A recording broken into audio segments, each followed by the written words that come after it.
So I had to switch chairs, and I am now, like about 3 feet tall, sitting down. I just got the ick. So it is real. It's real. It's a little unfair. Right? That's unfair. Not cool at all. To hear this message now, Really? press 1. It's a phone call that I'm getting, and I From want the to hear school what district? this message has to say. This is a message from the attendance office calling to inform you that Skipping. your student was marked absent during the following. Snitch. Someone's in trouble. You picked them up early. I did. Oh, okay. You know, we never had that, did we? No. Who would tell our parents? Nobody. Right? I skipped pretty much my whole Frequently? my junior year. Yeah. Eddie. Yeah, it was I was a good boy up until probably about junior year. Talk about that. What made you skip? What did you do that was more important than your education? The homies, bro. Yeah. The homies. If you haven't figured it out, we have Eddie Garza, the promoter, the guy running Combat Cult Wrestling. Eddie, we usually ask our wrestlers to start off with a promo. However, what do you think, Mel? What can a promoter start off with? I don't know, man. I'm still stuck on the fact that Rudo isn't your last name. No. It's funny. I got that Instagram handle years ago. A little bit before I joined up the security at WR, and I believe it was Aldo was like, "You don't look like a Rudo. You don't act like one." I'm like, yeah, but it sounds cool. So like it flows nicely. Like a lot of fans, you gravitated towards the Rudos. Like, is that because you can see yourself in them, or because you wanted to just be like them and you couldn't, like, I don't know, because there were some people that I was a fan of only because I can't pull off what they can do. I appreciate what they do. Yeah. Sometimes it feels like, the heel, the Rudo, they're a little justified in some of the things they're doing. Because I watch more American wrestling, and they sometimes bring up a valid point, like, oh, you screwed me out of this and that, and they're kind of right. And if you look at documentaries and hear certain wrestlers talk about that, especially those talking about being a heel, a lot of it has to do with believing in what you're saying, like feeling justified in what you're saying. And if you believe in what you're saying, then people will believe in what you're saying too. And a lot of these heels, whether they're right or wrong, they believe in what they're talking about. They believe that there was an injustice towards them, and they'll point out every asterisk to any loss that they have. And a lot of times that's what makes them the baby face. They end up getting that turn at the end of their run as a heel. Yeah. Who's your favorite heel? He wasn't necessarily a heel for some of his run, but Eddie Guerrero. I mean, he did heelish stuff, even though he was a face most of the time. Obviously, because of the ethnicity, we kind of identify with him. But, the lying, the cheating, the stealing stuff. I mean, I never stole anything, right? I was a pretty good kid. El rudo más técnico de la lucha libre, Eddie Rudo. And that's funny too. I'm actually I like the technicality of some wrestlers. Like in lucha, obviously the technicals are more technical. American is a little bit different. You think some of these heels are more like cerebral. And they're the more technical. Now, if you go back though, Eddie, back when wrestling was just coming out on television and stuff, you could tell who the babyface and the heel was based on the way they wrestled. Mm-hmm. And baby faces were more technical, which I assume, not that we're here breaking down the history of wrestling or anything like that, but I assume that because the baby faces were more technical, that's where the term technical comes. And of course, the Rudos were not as technical, or not very mat savvy as the baby faces. They did what they had to do. And now, all of that has changed.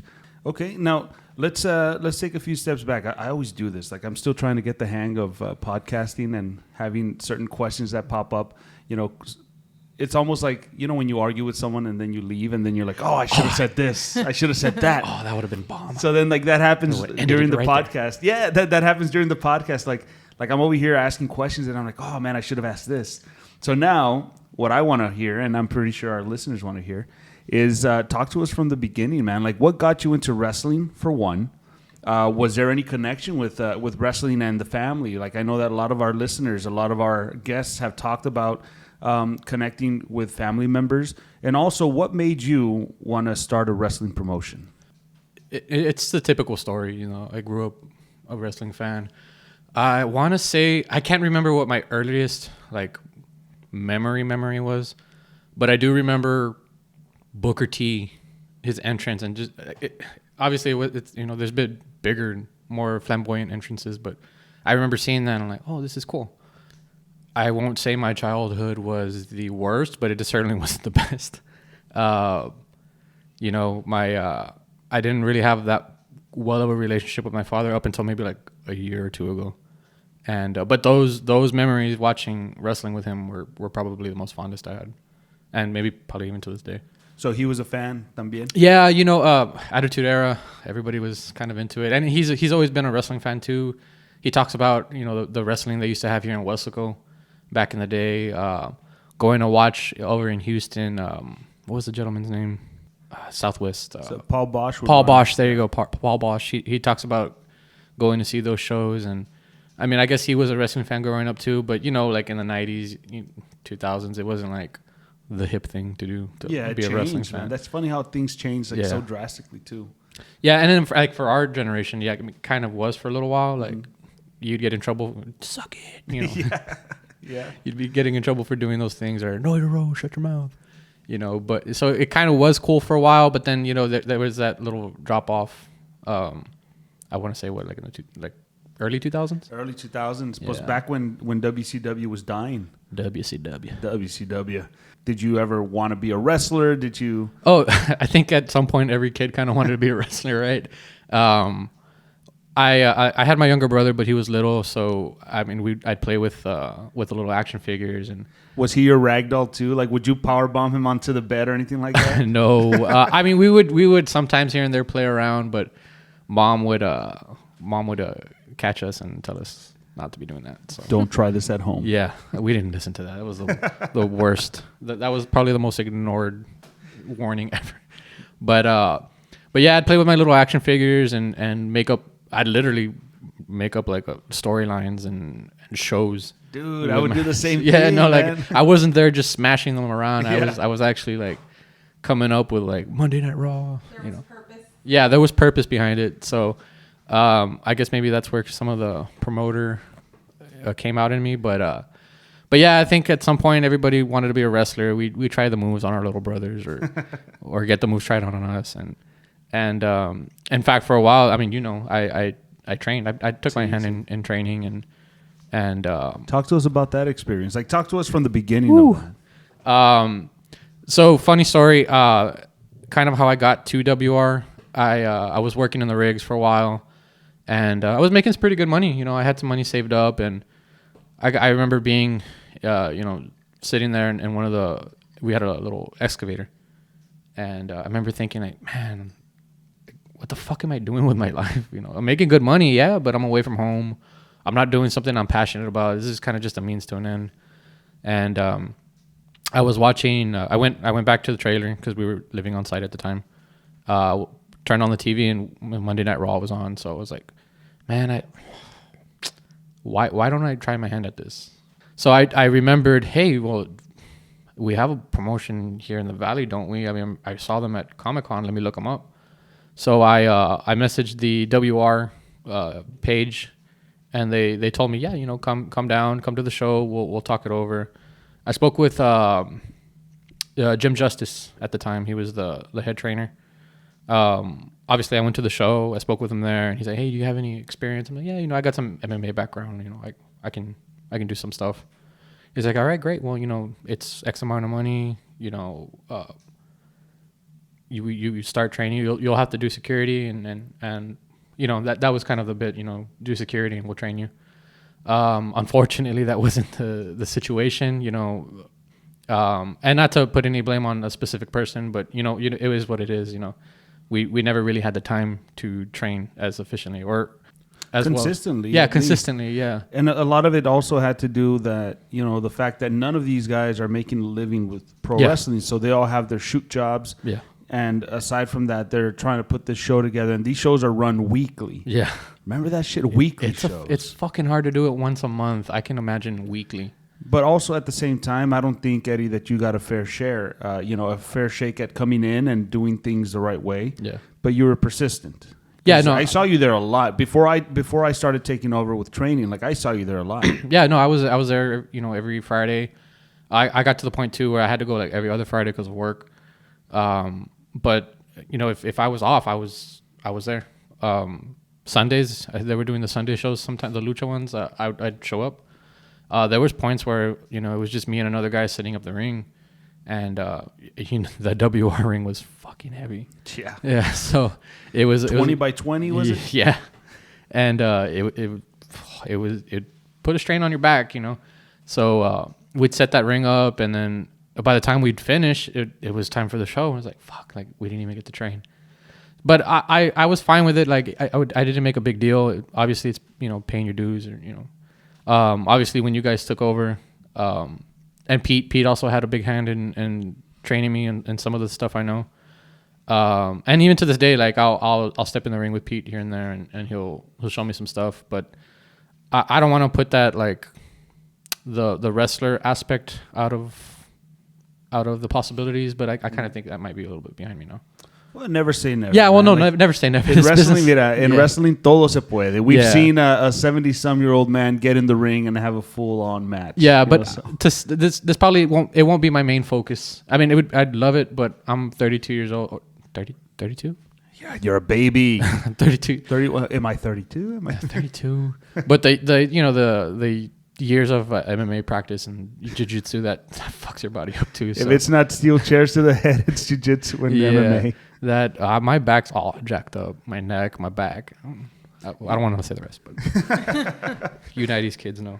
You know what, Eddie? I think it's important also to point out that back when that was going on, you would set up the ring. There wasn't time for training, and yes, you were constantly there.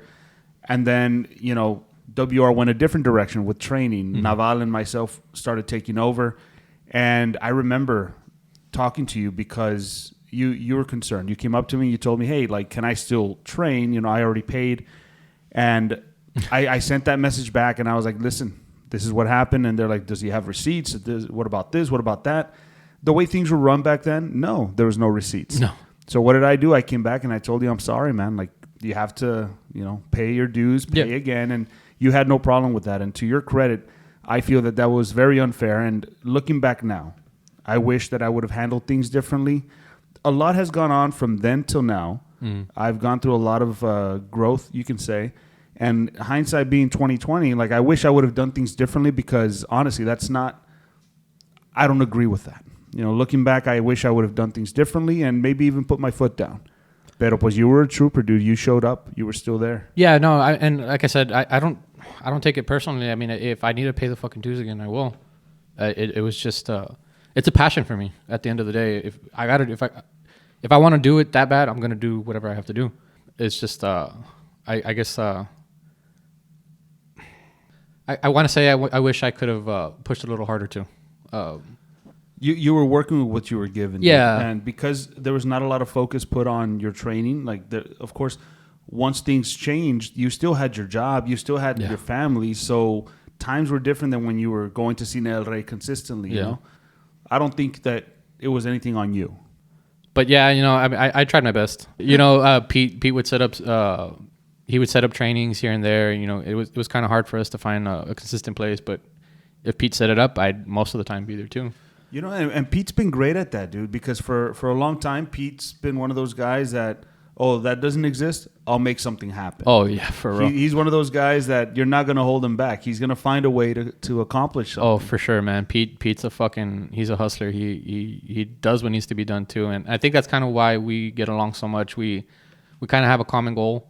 He's got a deep passion for wrestling and for training, guys properly. And maybe I can say I'm a disciple of Paine. That's kind of where I kind of picked up some of this too. I like that. Disciple of Paine. Yeah, that sounds good. Copyright. Hey, yeah, that's a T-shirt right there. Yeah. So, but yeah, I learned a lot from Pete. In fact, Pete's probably the first person who taught me my first lesson. I shook his hand kind of tightly because that's kind of how you do it in the in the real world, in a man's world, in the shoot world. But I shook his hand kind of tightly the first time I met him, and he's like, "Yeah, don't do that. People in here are gonna think that you're trying to size them up, and well, I'm not trying to fuck with nobody right now, bro. Fuck no." But Pete's one of those guys that quickly became a veteran. He did a lot in his early years, and I will always give him his credit for being a professional. Always a professional. Always puts the match first. Always puts wrestling before anything. oh yeah, definitely. Pete, he rubs people the wrong way sometimes, and sometimes people rub him the wrong way. But he's never let that get in the way of anything we've ever done, as far as bookings and storylines or whatever. People he has to work with. I've never once heard him say, "I don't want to work with this person," or "I don't want to work with." I've heard people say, "I don't want to work with Pete." Oh, and I've heard it too. Yeah. And I've heard Pete say, "No, that guy doesn't want to work with me," but he will work with anybody. Yeah. And I think that's a testament to his character too, because that's the way you're going to work in this business. That's the way you're going to succeed. Oh yeah, no, definitely. He's, and as cliche as it sounds, he's always said to what's best for business. Ándale. You know what? And I'm sure Pete's a friend of the show, so shout out to Pete. If you're listening, give yourself a hug. Pete Paine. On us. Mel, any questions? Yeah. I mean, about Pete Paine or? No, we're talking to Eddie here. Oh, We gave Pete Paine his flowers. Okay, Eddie, your favorite thing about this era of wrestling?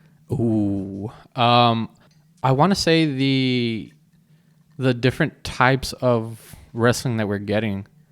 For so long, it kind of felt like Monday Night Raw was kind of cookie cutter. It was kind of the same thing over and over. Sometimes even the same matches. But now we're kind of getting different things. Like especially like this past Monday, we had Bronson Reed and Ivar. Two big men, meaty men, slapping meat. Like I like to say, or we like to say.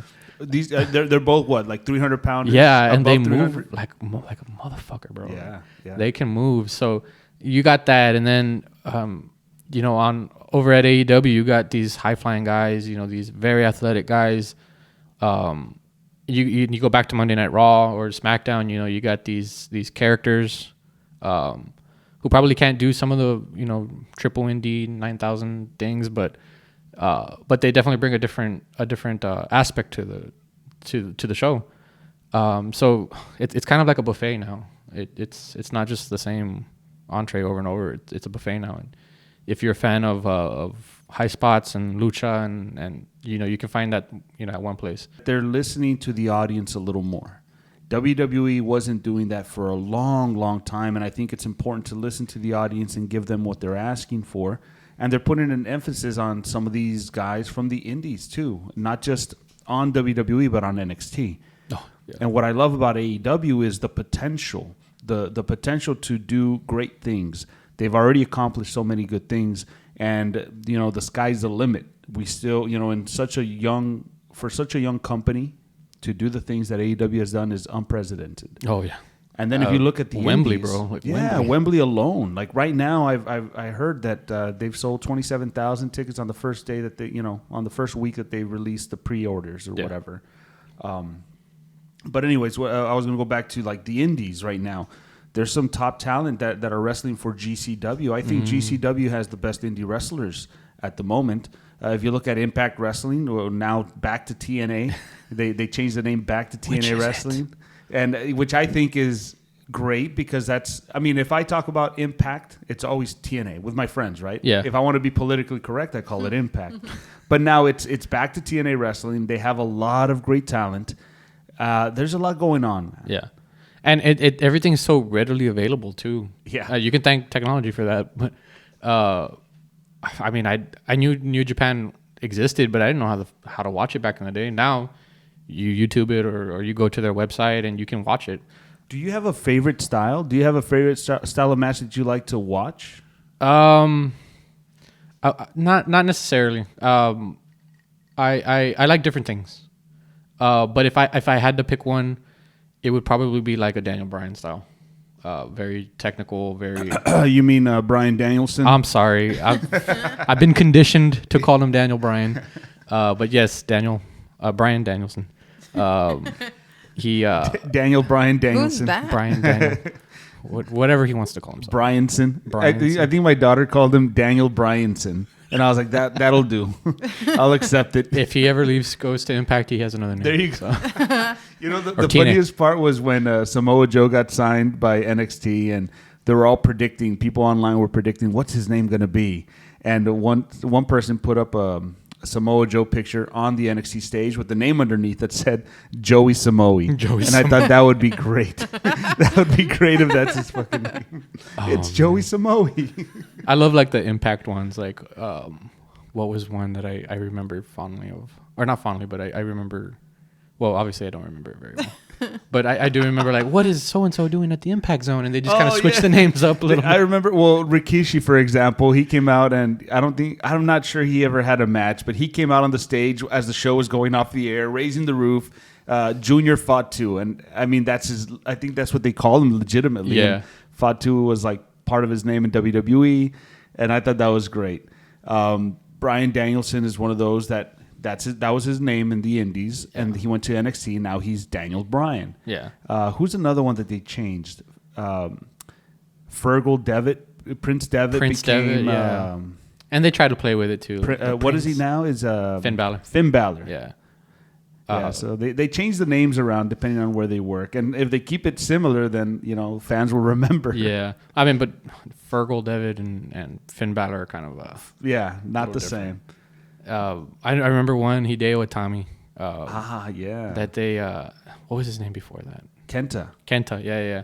That they introduced him as Kenta, and then it was like, no, we're gonna call him Hideo Itami. He changed his name like on the show. Like right? on the show, he came out. The background said Kenta, and then Hideo Itami.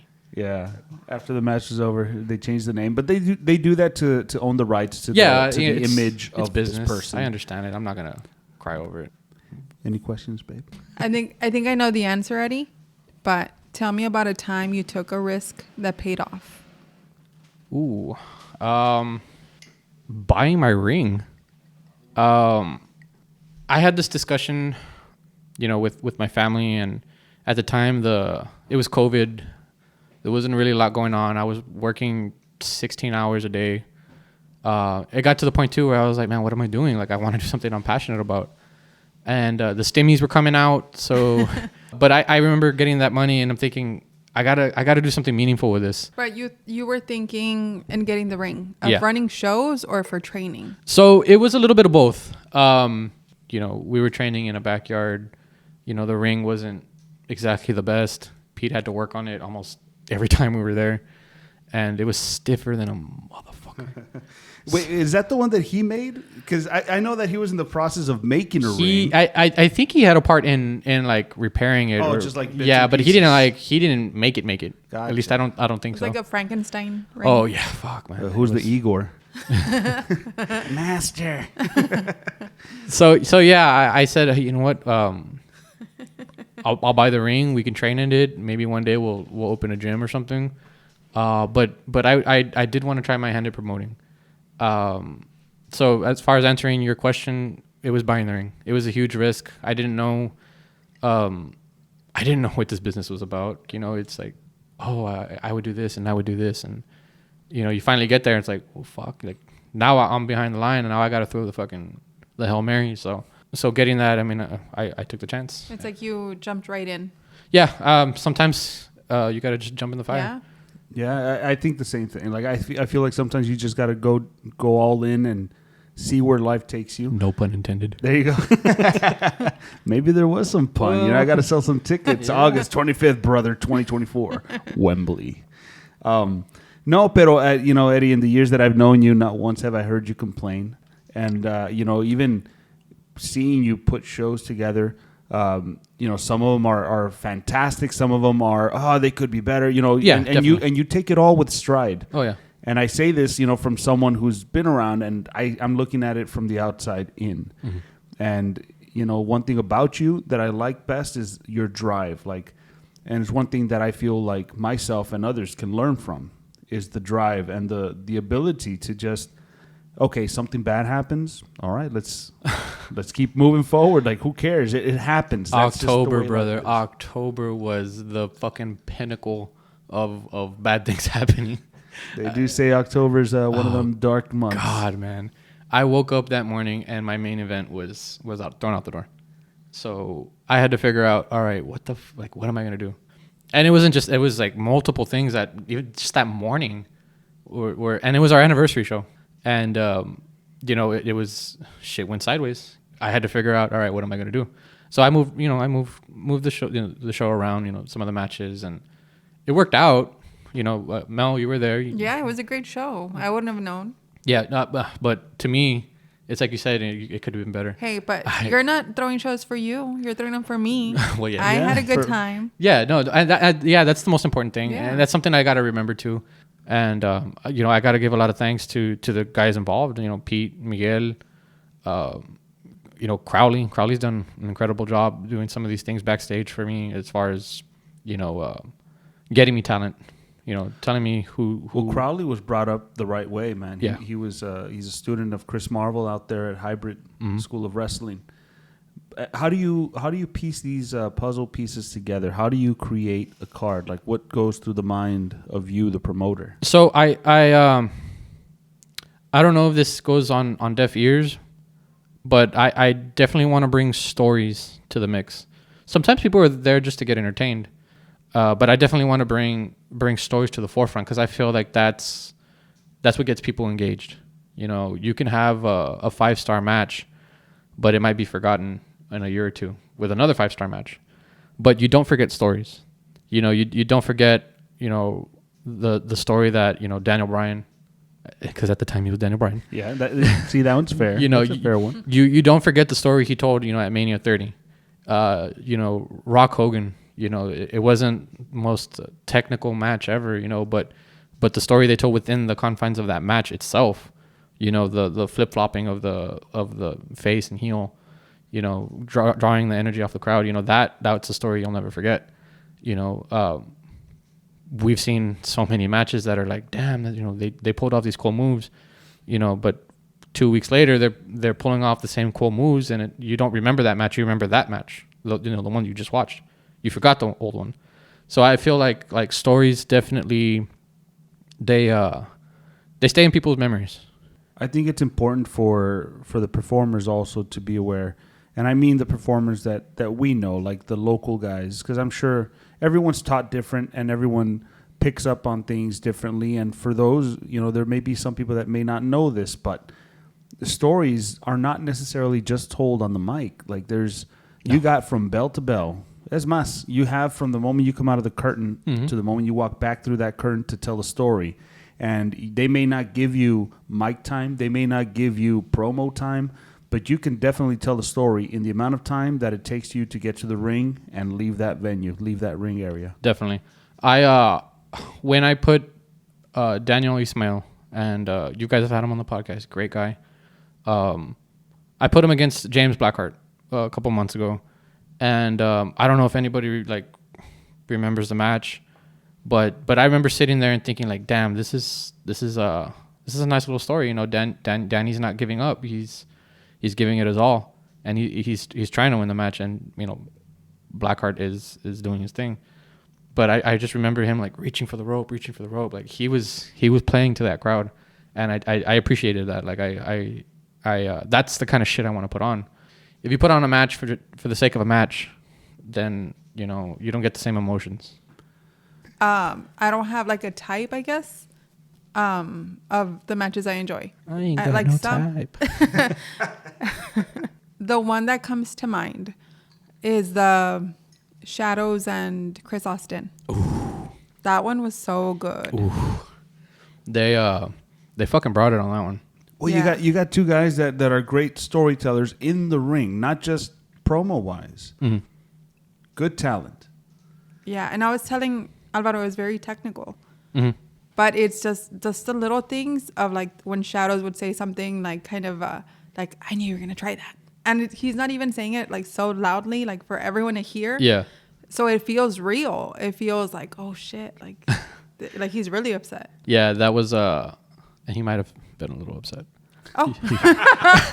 But Oh shit. but That's why. Shadows is a professional. I wanted him from the beginning for a certain story that I'm telling. Hell of a match. Mm-hmm. Was it to their liking, him and Austin? I think they felt like they could have done better, but at the end of the day, it's like you said, you guys were entertained. You guys liked it. Mm-hmm. So if it stuck out to you guys, then I think at the end of the day, it's what matters the most. No, plus, I mean, we're our biggest critics. Oh, so yeah, we yeah. go out there to I the do it too. ring, and yeah, you as a promoter, like you end the night and you're like, oh, I should have done this, I should have done that. But the audience is really what matters. Yeah, definitely. And Eddie, do you have like a certain? How is it that you pick the talent? Are you relying on your friends, your buddies in wrestling to tell you who's good and who's not? Are you going to shows to see, to scout? Are you watching YouTube videos? Like, are you? So I do a little bit of all of that. Okay. What I take into account is being professional. Mm-hmm. That's probably the biggest thing for me. You can have some of the best moves, and but if you have a shitty attitude, I don't know if I want to bring that around what I'm building. There may not be enough room for that person. And if you have a great attitude and you have shitty moves, you're not that great of a wrestler yet. There's room for improvement there. See. But that one quality that you have is that you are a good worker, or you have a good attitude. You have a good attitude. You're willing to learn. You're willing to be, you're willing to work with us. You don't have the boo-boo face when I say you're not going over. So it's little things like that I also take into account. Have you experienced the boo-boo face? No names. You don't have to drop any names. Just a yes or no. Yeah, I think I have. Again, I'm not gonna throw anybody under the bus, but Then what the heck are we doing here? I'm here to talk shit. No, yeah, you run into it. Nobody wants to come out on the quote unquote losing end. Yeah. No, and at the end of the day, you have the final say. Yeah. And here's the thing, and this is one thing that wrestlers end up finding out is, yeah, the character that you're portraying on the indies, that's yours. You do what you want with it. However, you're working for somebody. Does this person want to give you that freedom to do what you want? Sometimes, but it doesn't always happen that way. Mm-hmm. And my next question was going to be that, every time we've had a wrestler or even just talking to a wrestler, not just on the show, the question always comes up of who do you idolize, or who's your favorite wrestler, or who do you mirror your style to? Is there anyone as a promoter that you look up to, that you have seen their cards and you're like, damn, like that's a badass card, the way it's set up, not just the wrestlers that are being used, but the style that's being placed as match 1, match 2, match 3? Like, is there something like that for you? As far as locally, like I said, everybody has their strengths. But if I have to pick one person, I think the most obvious one is Triple H. Yeah, that guy can put on the takeovers. The takeovers alone were putting some of the the pay-per-views to shame. They were the takeovers was NXT's initial start to trying to create pay-per-view elements to the NXT programming, because it was just the school, the WWE school and stuff. Yeah, they're developmental and they would come. The pay-per-views would come out on Sunday, but takeover would be Saturday. Mm-hmm. And fuck, did they put on some bangers? They would piggyback on the pay-per-views. So like if you're in town for the pay-per-view, you also have a chance to catch NXT live. Yeah. And Jesus, like I think some of the most memorable stories too were there. Bailey, Sasha.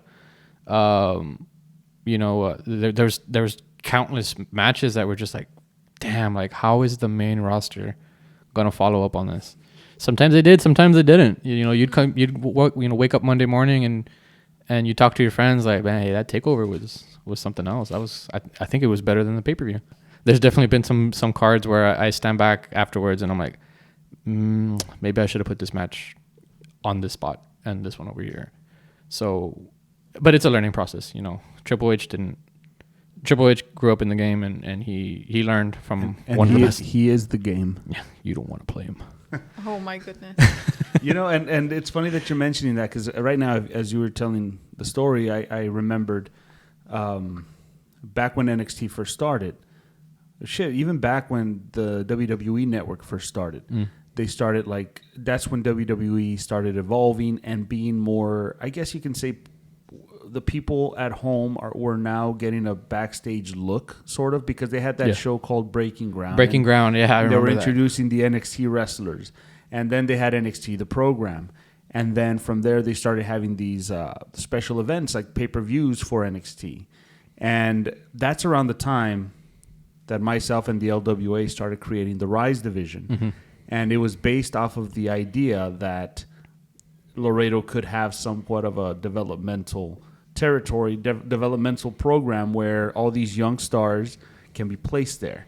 And the same way that you were thinking of how are the WWE main roster going to compete once these guys are ready to move up? These guys on NXT killing it. Yeah. At the what were they called again? NXT The Takeovers? takeovers. Yeah. So that's what we wanted to do, and we had that one show in Laredo for the Rise division.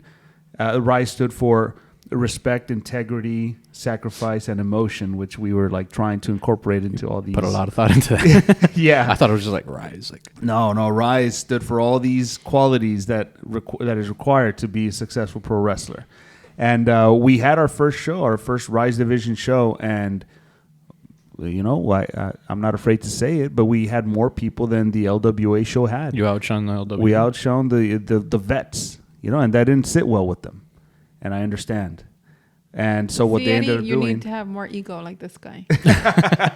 I wish I could. Take man. note. Shit. you know, and you know what, and it was all based on that He concept. loves to toot his own That horn. same concept that you were mentioning, the Triple H booking, and I guess that's, you know, without even knowing, like we were doing, because I didn't do it alone. I don't have that big of an ego. I always There try it to say we. Yeah. I forget.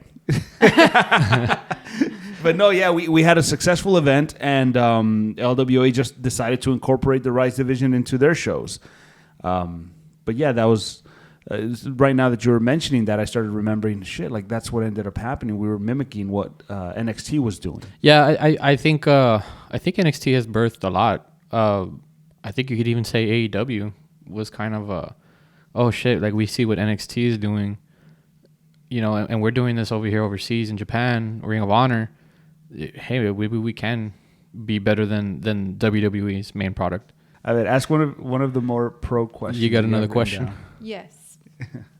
As you've evolved in the business, what hasn't changed about you at all?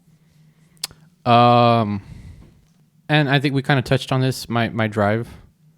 I can't say that I've gotten rich off doing this, and I can't say I've gotten famous off doing this, because probably up until right now, people didn't know I was running Combat Gold. But you can't say you're not getting rich. Well, yeah, not yet at least. I haven't gotten rich yet, and I haven't gotten famous yet, but that drive hasn't gone away.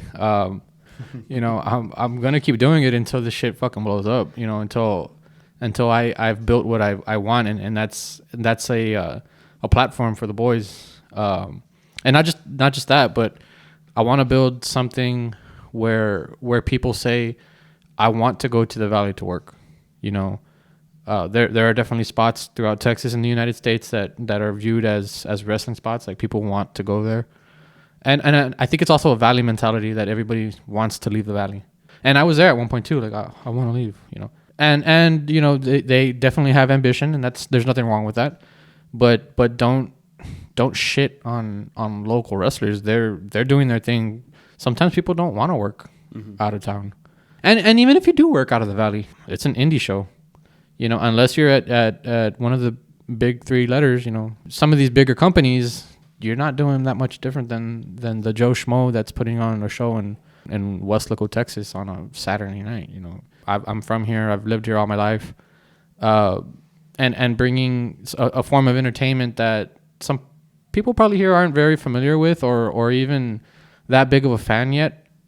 But I'm definitely trying to build something special here for the guys and for the citizens of the town, or anybody who for wants the to come out. 956. Puro 956. But I know, like, I've looked up history here, and I wish we could get tape of it, but like I know Tully Blanchard lost the title here.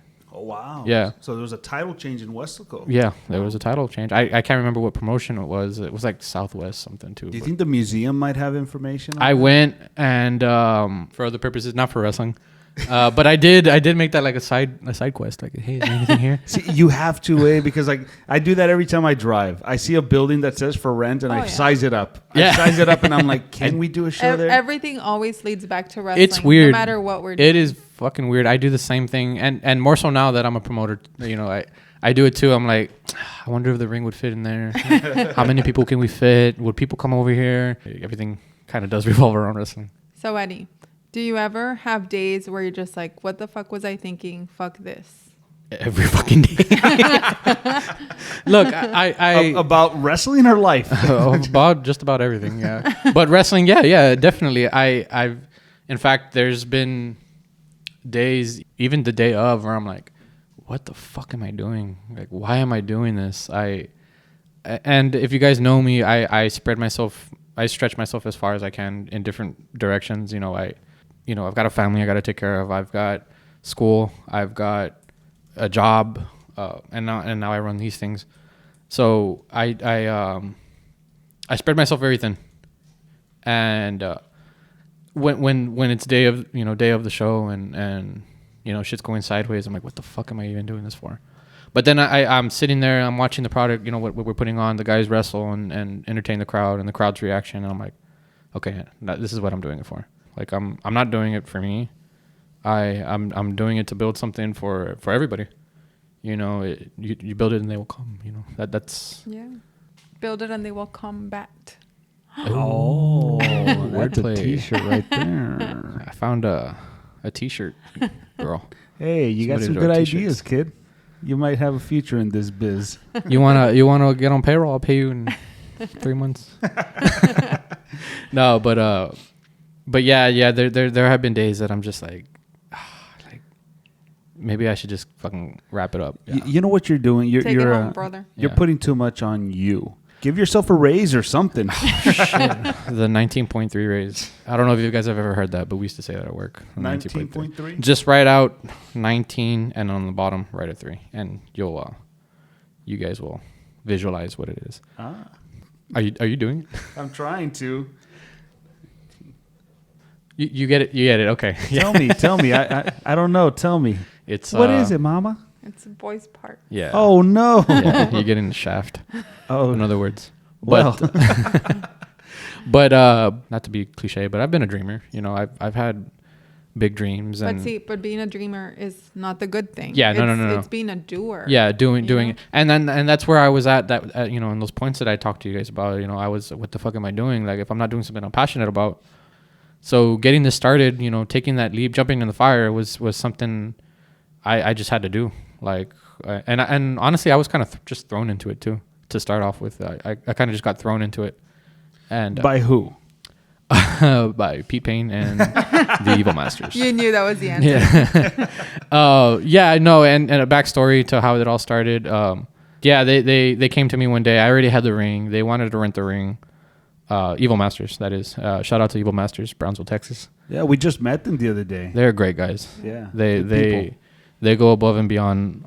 But yeah, shout out to them. So they wanted to rent my ring before they bought their own, and I was down for it, and they're like, hey, well, we want to do a show. Do you have a venue?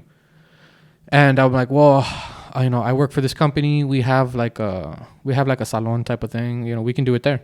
And they're like, okay, cool. And hey, do you know any talent? And I'm like, well, I don't know anybody per se, but I know a few people who know a few people, and that they're like, all right, well, cool. Well, basically they were like, welcome aboard. I'm like, whoa, what the fuck just happened? What just happened? Pete, who is the one who introduced them to me, he has the guys here in the valley that he trains, and then we wanted to bring a different aspect, bring guys from out of town. So through some networking, shout out to D. D's the one who hooked me up. Friend of the show. Yeah, D Vargas, shout out. He dear friend of mine. He got me in contact. He's like, hey, we'll try Crowley. So I contacted Crowley, and Crowley and I have had a working relationship ever since. But I reached out to them, and I brought them down, and that was kind of like my project, like my match for that show. And I had the ring, I had the venue, I had the main event, and it was up to Pete and Evil Masters to bring the rest, right? So they did, they followed through. Was that our best show? Probably not, because we were kind of still learning things too. But nonetheless, it was still pretty entertaining. I got to watch some of it. I was running around, but I got to watch some of it, and whoever was there that I talked to, they enjoyed it. And like you said, that's kind of what matters. But yeah, that's kind of how I got into that. I kind of just got thrown in it. I kind of just had to learn on the run. I had to hit the ground running. It's been, like we said in the beginning, it was a dream. To be involved in this in any capacity. We all start somewhere. And Yeah. I'll be completely transparent with you. cuando yo empecé with commentary, like I had never done it before. And when I got the call from AEW, I had 2 commentary spots that I had done, and that's it. Both for Ring of Honor, and only out of chance. And luckily, the guy that I worked with, enjoyed my work. Like nothing that I did was necessarily for commentary. Yeah, and honestly, none of my life experiences have ever been for being a promoter. Like I'm a very bad salesman. I don't like chasing a sale, so I'm not gonna ask people, hey, buy a ticket. Hey, you like wrestling? No. Okay. Okay. I'm not gonna try to change your mind. If you don't like it, you don't like it. Well, that brings me to this next question, and let's see how you can answer it. Now, how can you differentiate combat cult wrestling from new breed wrestling or TWL? Like, if somebody was asking you, What sets you apart? Ándale. That's a very good question. Yeah. You're right. I definitely feel like there's room enough for everybody to eat. New breeds doing their thing, TWO does their thing, and I don't see them as competition as much as I see them as a like the bar is set. Ándale. Okay. They're doing their thing. I think they both have their pros, their strengths, and I think everybody should kind of lean into that kind of thing. I feel what I kind of want to cater more to is the people who know wrestling in a certain aspect. They grew up with wrestling, and maybe it's the adult who's like, oh, I watched wrestling when I was young. Hey, we have something here. It's entertaining. We're at a bar. You can come and get a drink and have some fun and kind of relive that childhood. YOLO. You only live once. Did I just age myself saying YOLO? By the way. Alvaro says it all the time. I still say it to this day. Yeah, does anybody say that anymore? I wouldn't. We have a kid in the house, right? right? Like, there's a kid over here somewhere. Jeej, do you guys still say YOLO, or is that it? Like, that's over? You've never said YOLO? What the? My kid's in high school, and she has never said YOLO What before. the? So that came around when we were adults, and then died before it became a thing. Well, I guess Drake can't make everything work, right? It definitely wasn't an Austin 316 shirt, but it was great while we had it. Whether it's wrestling related or not. I think now's a good time to set up for a toast. What do you think, Ben? Ooh, to living life. YOLO? YOLO. To YOLO. You only live once. That's the motto. But no, hey, anybody listening, you have an idea, you have a dream, fucking go for it. Fucking go for it. What's the worst that can happen? As far as wrestling goes, to the current landscape of wrestling, it's a fucking beautiful time to be a wrestling fan. Maybe even a wrestler or anything in the business. It's a great time. And to the boys down here, they're trying to make a name for themselves. They're trying to live out their dream. A toast goes out to them, and toast goes out to my mama, because she's and I could say so. My dad as well. They instilled that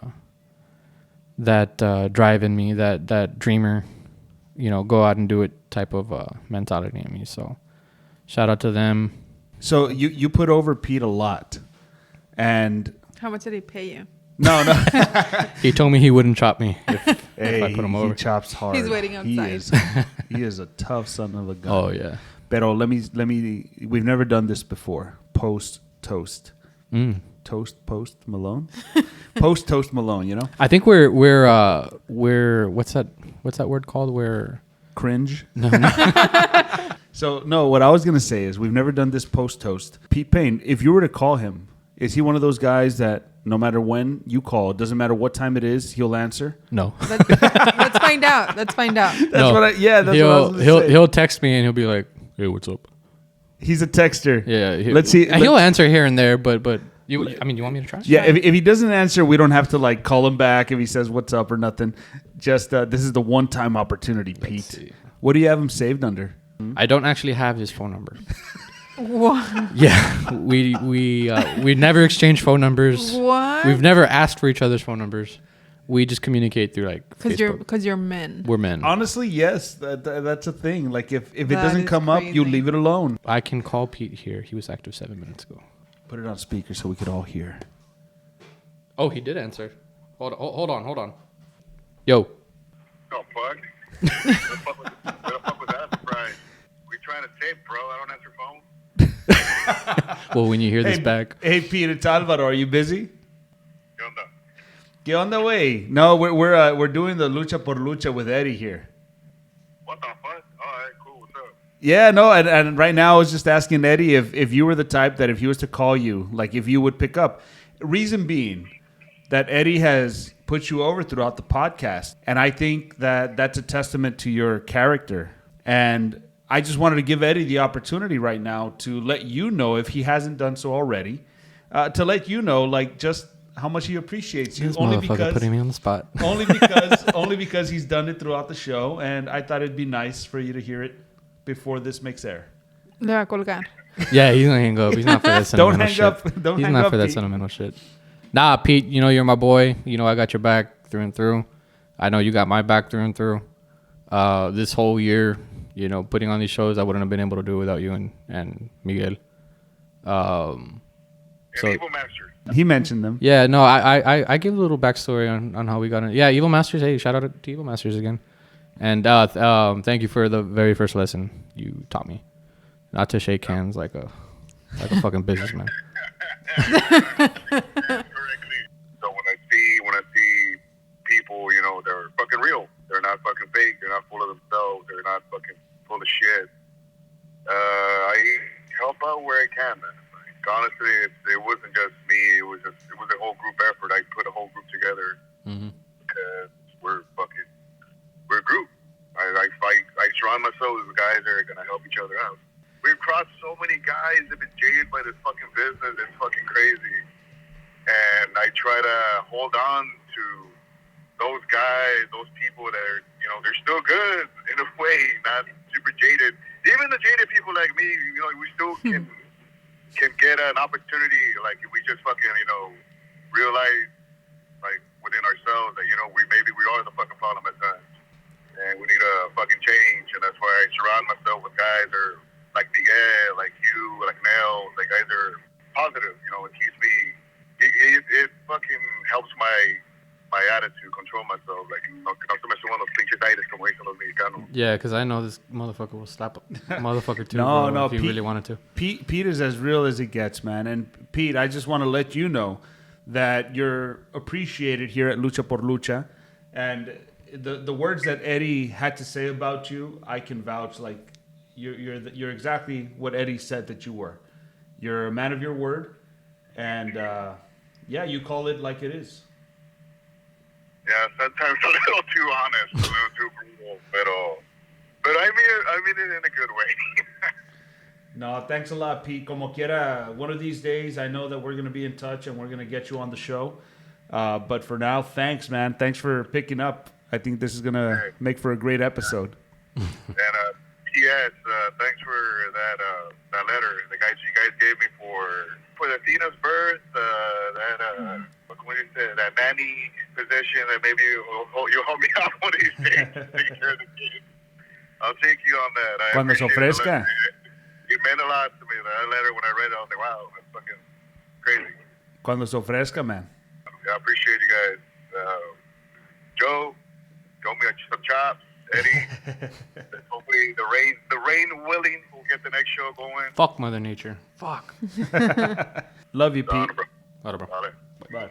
Wednesday. It's a good way to end the show. Well, before we end, I think you might know where this is going. Let's hear it. Where and when are we going to see the return of Bandana Joe? When and where? I know Bandana Joe. Now you're putting me on the spot. And why? And why? Why? That's Do the promo, most- brother. Do the promo. That's the most important question And is why? why. Well, let me tell you something, Bato. Bandana Joe is not just going to come back for anything. Bandana Joe will come back when the situation is right.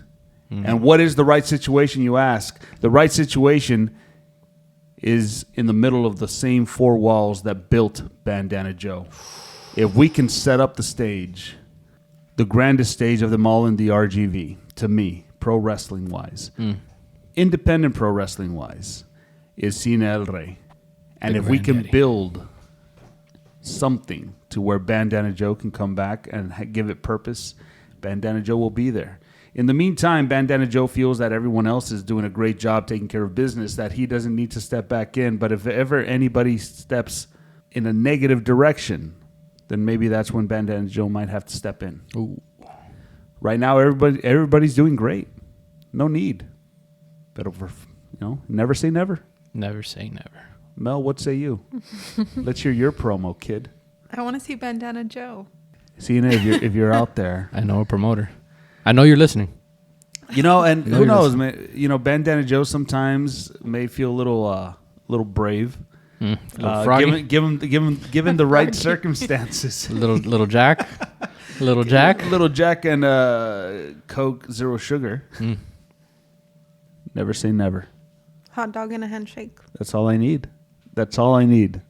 It'll be a cold hot dog, but you can get it. Temperature's no problem for me. But a warm handshake. I'll sit on my hand and make sure it's very warm.